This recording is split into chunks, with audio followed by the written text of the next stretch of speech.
네, 교수님 오세요. 네, 안녕하십니까. 국민의힘 중앙선대위 공정방송감시단장을 맡고 있는 부산 중구영도구 황보승희 의원입니다.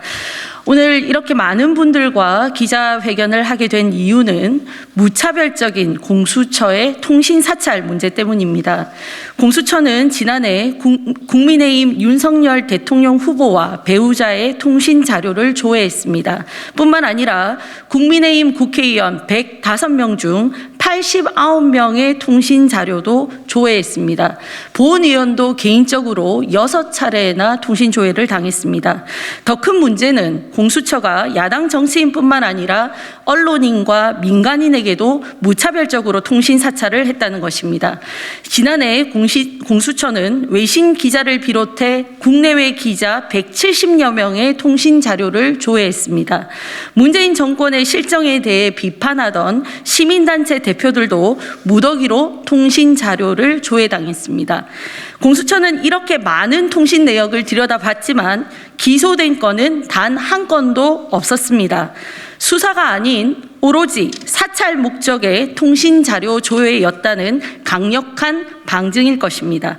그러나 여기에 아직 밝혀지지 않은 통신 사찰이 있습니다. 바로 KBS 기자들에 대한 통신 사찰입니다. 자세한 내용은 KBS 노조에서 직접 말씀드리고 이어서 시민단체 대표와 한국변호사협회에서도 말씀을 드리도록 하겠습니다. 예, 안녕하십니까. KBS 노동조합의 허성건 위원장입니다. 오늘 모인 이 참석자들께서는 거의 다 공수처 무차별 사찰의 피해자십니다. 그리고 현재 한 변을 중심으로 해서 지금 단체 고소를 진행하고 있는 걸로 알고 있습니다. 지금 공수처는 지금 현재 모든 자기들의 권력을 앞세워서 언론인, 시민단체, 법률인 할 거 없이 무차별적으로 통신사찰을 감행했습니다. 그리고 이것이 확인되자마자 지금 언론, KBS 노동조합 같은 언론단체에 굉장한 분노를 불러일으키고 있습니다. 공수처가 지금 현재 책임을 지지 않고 계속 이 부분에 대해서 방기하고 그 다음에 공수처장 책임지지 않고 있고요. 더구나 문재인 정권 지금 아무런 대국민 사과와 함께 그런 반응을 보이고 있지 않습니다. 그래서 우리가 이 자리에 승게 된 것입니다. 지금 공수처 사찰의 피해자 할 말이 되게 많으실 텐데요. 지금 시간이 한정돼 있고 그래서 우리의 의지를 추각한 입장문을 발표할 수 있도록 하겠습니다. KBS 노동조합의 손성호 부위원장님이 대표로 기자회견문 낭독하고 나서 각 참여자의 간단한 멘트 좀 발표할 수 있도록 하겠습니다. 안녕하십니까. KBS 노동조합 부위원장 손성호입니다. 문재인 정권은 2021년 1월 21일 고위공직자범죄수사처 일명 공수처를 출범시켰다. 수사 기소권을 다 갖는 무소불위 공수처가 천인 공노할 만행을 저질러 놓고도 그 책임을 지지 않고 있다. 공수처는 언론인과 민간인 등 300여 명에 대한 무차별 통신 조회를 통해 휴대폰의 단말기에 사용자 이름과 주소 등을 털어갔다. 이들은 공수처의 주요 수사 대상인 고위공직자들이 아니어서 공수처가 월권이자 민간인 사찰로 비판받고 있다. 특히 KBS 기자들에 대한 통신 사찰 사례도 확인되어 있어 문제가 심각하다. KBS 노동조합 정책공정방송실장인 이영풍 기자와 박모 기자에 대한 공수처의 통신 사찰 사실이 확인됐기 때문이다. 이영풍 기자는 지난해 8월과 9월 집권 여당의 언론중재법 반대 투쟁을 위한 범국민 공동투쟁위원장을 맡아 반대 운동을 벌였다. 또 박모 기자도 반대 투쟁에 동참해 시위를 벌릴 전략이 있다. 국민들의 눈과 귀를 막고 언론의 입마저 막으려 했던 언론중재법, 그 언론중재법을 반대했던 KBS 기자들을 감시하기 위해 무차별 통신 사찰을 벌인 것으로 의혹을 사고 있다. KBS 기자와 직원이 무차별 통신 사찰을 당한 어처구니 없는 사건. 김희철 KBS 사장은 이 사실을 확인하고도 직원들의 피해를 추가로 확인하지 않고 수수방관만 하고 있는 상황이다. 현 상황의 엄중함을 구구절절 이야기할 필요조차 느껴지지 않을 만큼 엄청난 일이 아닐 수 없다. KBS 직원들의 휴대폰은 대부분 개인 명의 핸드폰이 아니다. 김희철 KBS 사장이 대표로 되어 있는 법인 휴대폰이다. 개인 명의 휴대폰이라면 통신 사찰 여부를 본인 신분증 지참만으로 통신사에서 간단히 확인하는 방법이 있다. 하지만 법인 핸드폰은 경우는 상황이 다르다. 절차가 매우 까다롭고 복잡한 점이다. 사찰 여부에 대한 확인을 진행하기 위해서는 KBS 법인 인감증명서, 인감날인, 직인날인, 사업자 등록증 등을 별도로 첨부해야만 비로소 신청할 수 있다는 것이다. 말도 안 되는 통신 사찰이 진행되었음에도 쉽사리 확인하지 못하는 일을 없애야 한다. 김희철 KBS 사장은 사안의 중대함을 인식하고 즉각 직원 개개인의 참담한 통신 사찰을 당한 사실에 대해 적극 확인이 가능하도록 회사가 나서 일일이 모든 서류를 신청하여 직원의 피해가 없는지 확인하고 살펴야 할 것이다. 이것이 바로 법인 대표인 사장이 해야 할 일이다. 또한 현재 밝혀지지 않았지만 혹여 사찰의 대상이 될 수 있다고 판단되어지는 KBS 기자와 PD 직원에 대한 통신 사찰 여부에 대한 전수조사를 즉각 진행해 줄 것을 요구한다. 만일 김희철 KBS 사장이 현재 벌어진 참담한 일에 대해 묵묵부답으로 일관한다면 우리 KBS 노동조합은 법인 대표인 김희철 사장의 직무유기에 대해서 법적 대응을 강구할 것을 지금 이 자리에서 천명하는 바이다. 부디 언론 자유를 수호하고 대한민국 국민으로서의 당연히 보장되어야 하는 인권을 앞장서서 지키는 KBS의 의지를 김희철 사장의 이번 행보를 통해 철저히 검증할 것이다. 지금 실질적으로 이제 우리 KBS 노동조합에 속해 있는 KBS 취재기자가 지금 공수처 사찰을 당해서 지금 우리 KBS 내부에도 그렇고 그 다음에 언론 전체로 이렇게 취재를 하면 사찰을 당하는구나라는 공포심이 굉장히 광범위하게 퍼져 있는 상황입니다. 지금 현재 집권민주당은 이 부분에 대해서 지금 굉장히 옹호하는 발언을 하고 있고 일절의 뭐 그런 사과라든지 또는 개선 대책을 내놓지 않고 있습니다. 이 부분을 다시 한번 촉구를 드리면서 시민단체 한 3분 정도의 그런 실질적으로 좀 피해를 당하신 분의 그런 반응, 피드백을 한번 좀 알아보도록 하겠습니다. 무차별적인 통신 조회로 헌법상 보장된 개인정보 자기결정권과 통신의 자유를 침해한 공수처를 규탄한다.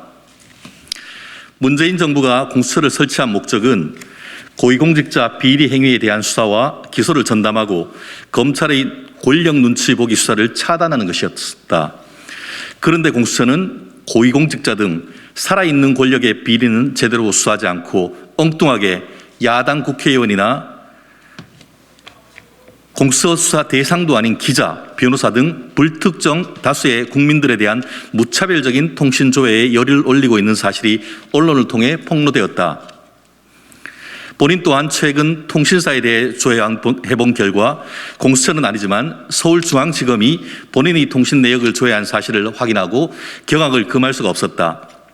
보통 변호사인 나의 통신 조회를 할 이유가 도대체 무엇인가? 과거 보수정권 하의 검찰의 통신조회에 대해 이른바 진보단체들은 통신조회의 근거법인 전기통신사업법 관련 규정에 대해 헌법소원을 제기하고 관련 수사기관 등을 상대로 손해배상 청구까지 한 바 있다. 이와 관련하여 헌법재판소는 종래 2012년 8월경 해당 헌법소원에 대해서 심판 청구를 각하한 바 있고 그 이후에 제기된 것에 대해서는 7년 가까이 아무런 판단을 하지 않는 것으로 알려져 있다. 아다시피 2016년 5년에는 민병과 참여연대 등이 수사기관의 통신자료 무단 수집을 문제 삼았고 이때 영장이 없는 통신자료 제공이 문제 있다는 것이 사회적 이슈로 부각되었다. 또한 이용자가 통신자료 현황을 열람을 요청하면 자신의 신원 정보가 제공되었는지 여부를 확인하게 된 계기가 된 것도 사실이다. 그리고 당시 참여연대는 정보 주체는 자기 정보 개인 결정권의 충실한 행사를 위해 구체적인 정보 제공 사유와 요청 범위를 확인할 수 있어야 되고 통신자료 수집에 대한 법원의 사전 통제도 필요하다라고 밝힌 바 있다. 그런데 이번 정부 들어서 당시 적극적으로 문제를 제기했던 참여연대나 민변은 공수처의 무차별적인 통신조회 사태에 대해 아무런 말이 없거나 시큰둥한 눈치다. 그때는 틀렸고 지금은 맞다는 말인가? IT 기술이 발전함에 따라 지난 10여 년간 개인정보와 그 보호에 관한 중요성과 국민의 관심사가 커지면서 이에 대한 국민의 법 감정이 상당히 달라졌다. 그럼에도 불구하고 현재 공수처 등은 수사 실무에서 국민의 정보보호권보다 자신들의 수사 편의를 월등히 앞세우고 있는 상황이다. 과기정통부 자료에 따르면 수사기관 등에 제공하는 통신자료는 전화번호 수를 기준으로 한 해 600만 건에 이르고 있다. 공수처가 통신사로부터 기자의 통신 자료를 확인하는 데는 공문 한 장이면 충분했다. 수사기관이 요청만 하면 가입자의 이름, 주민등록 등 개인 정보를 제공할 수 있게 되었기 때문이다. 그리고 가입자가 통신사에 따로 확인하지 않으면 공수처가 본인 자료를 들여다보는지 알 길도 없다. 다른 나라의 사례를 살펴보았다. OECD 관련 지침에는 개인정보 수집 시 목적을 명시하고 목적에 맞게 사용하도록 되어 있고 EU, 유럽연합도 개인정보 주체가 정보 처리에 대한 통보를 받을 권리와 특정 상황에서 반대할 권리를 규정하고 있다.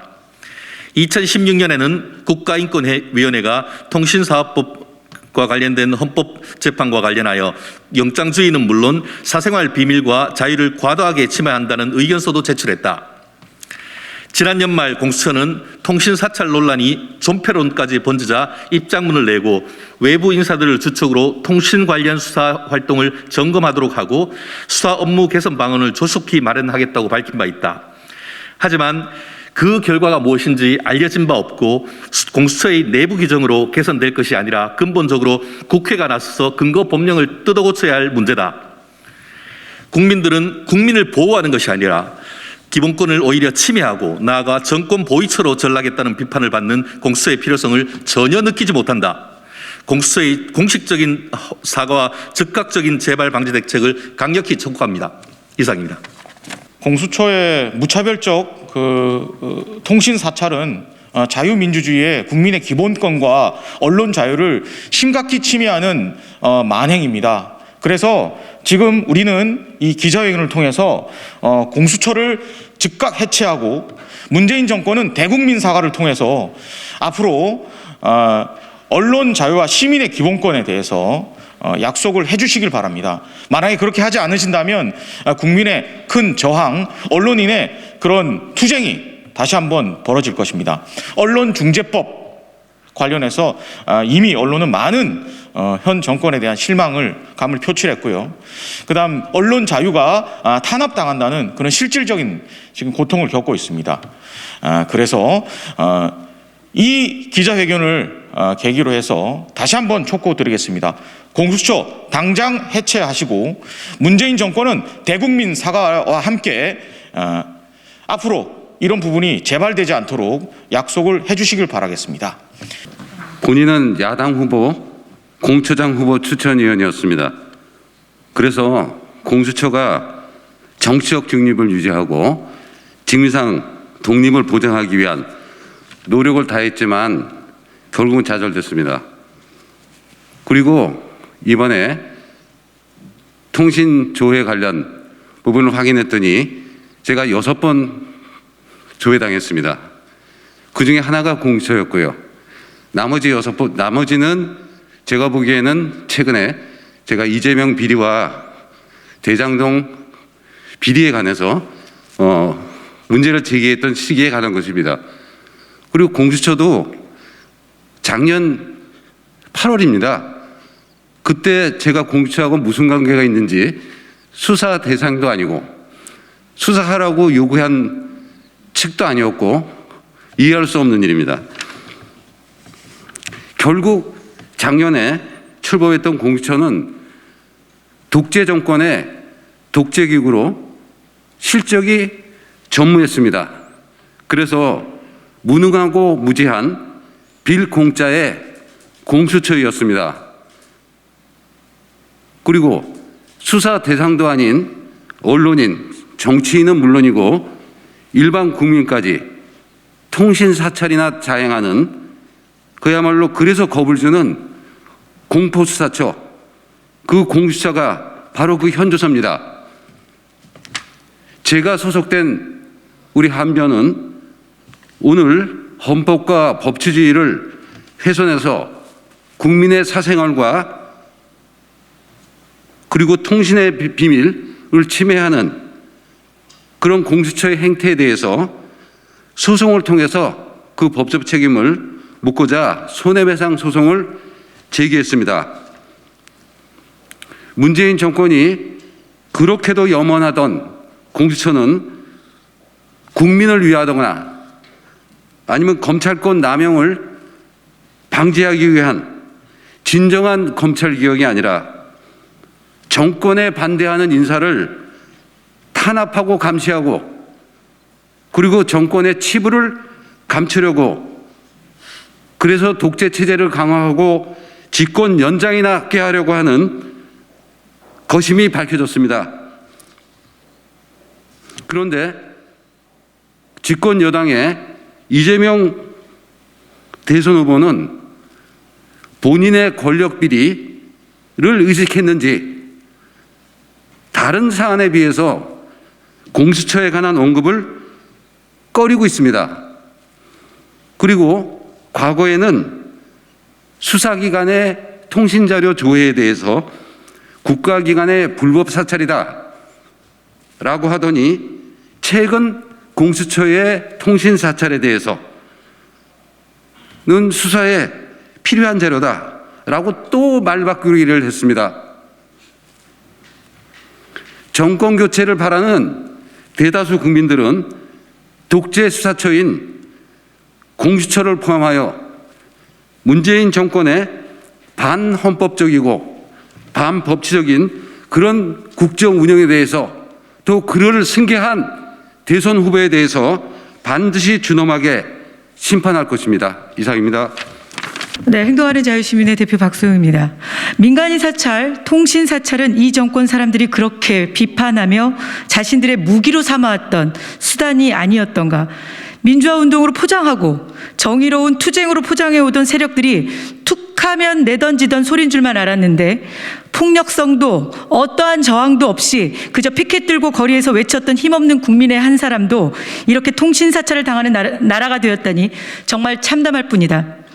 문재인 정권 동안 신뢰도가 바닥으로 떨어진 입시제도를 비판했었고 그 외에 잘못된 정책, 비판받아 마땅한 부끄러운 일을 저지를 때마다 우리 아이들에게 부끄럽지 않은 부모가 되고자 용기 내어 목소리를 내왔다.